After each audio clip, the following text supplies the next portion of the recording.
শাকিব খান আর আরফান নিশু একসাথে। শুধু কি তাই, নাচলেন, মঞ্চ মাতালেন মেরিল প্রথম আলো চলচ্চিত্র পুরস্কার 2025-এ, যেখানে খোদ শাকিব খান সহ সাকিবিয়ানরা মেরিল চলচ্চিত্র পুরস্কারকে এক সপ্তাহ আগেও মেনে নিতে পারত না। সেই মেরিল প্রথম আলো চলচ্চিত্র পুরস্কার উঠল শাকিব খানের হাতে। তুফান আর তার দীর্ঘ 25 বছর বাংলা সিনেমায় কাজ করার জন্য তার হাতে উঠল এই মূল্যবান অ্যাওয়ার্ড। কিন্তু আমার বোকা মনে একটা প্রশ্ন শুধুই ঘুরপাক খাচ্ছে, কঠোরপন্থী সাকিবিয়ানরা এখন কি করবে? শাকিব খান নাকি বাংলা সিনেমাকেই বর্জন করবে? শাকিব খান তো এখন আরফান নিশোর সাথে স্টেজ শেয়ার করেই ফেলেছে। হেই গাইস, কি অবস্থা সবার? আপনাদের সাথে আছি আমি আদি। ওয়েলকাম টু সিনে হিরোর। তথাকথিত একটা কথা পরিচালিত ছিল যে মেরিল প্রথম আলো তাদের সাথে কাজ না করলে তারা সেই সকল অ্যাক্টরদেরকে অ্যাওয়ার্ড প্রদান করেন না।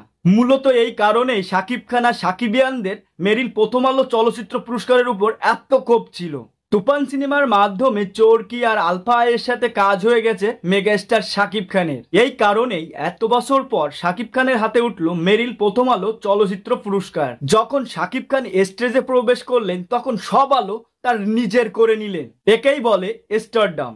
রাজা আসলেন রাজার মতন করেই। আপনার রিশু, তাসনিয়া ফারিন, প্রীতম হাসানের সাথে পারফরমেন্স করলেন লাগে উড়াধরা গানে। আফরান নিশোর তাণ্ডবে কেমিও চরিত্র থাকার গুঞ্জন ওঠায় কঠোরপন্থী সাকিবিয়ানরা শাকিব খান সহ বাংলা সিনেমা বর্জনের ডাক দিয়েছিলেন। তো আপনাদের বলছি, এখন কি করবেন? শাকিব খান তো কয়েকজনের স্টার না, তিনি একজন মেগা স্টার। তার ছাত্র ছাওয়ায় আছেন বাগি স্টার তথা অভিনেতারা। তিনি চাইলেও অনেক কিছু ইগনোর করতে পারেন না। এজন্যই হয়তো তার কেরিয়ারে দীর্ঘ বছর তিনি সফলতার সাথে অভিনয়টা করে আসতে পারছেন আর হতে পেরেছেন আমার আপনার মেগা স্টার কিং খান শাকিব খান। আমার পার্সোনালি শাকিব খান আর আফরান নিশোকে এক মঞ্চে দেখে খুব ভালো লেগেছে। বাংলা সিনেমা এখন আগের তুলনায় বেশ ভালো সময় পার করছে।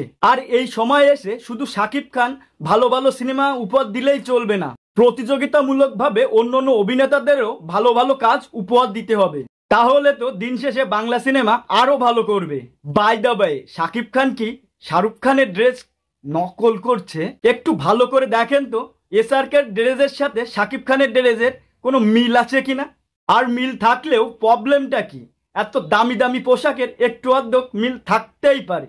আর সব মিলিয়ে ফ্যাক্ট হচ্ছে স্টারডম। মূলত তাদের এই স্টারডমের কারণে দিন শেষে আমরা তাদেরকে নিয়ে এত আলোচনা সমালোচনা করে থাকি। তো ভিডিওটা আপনাদের কেমন লেগেছে?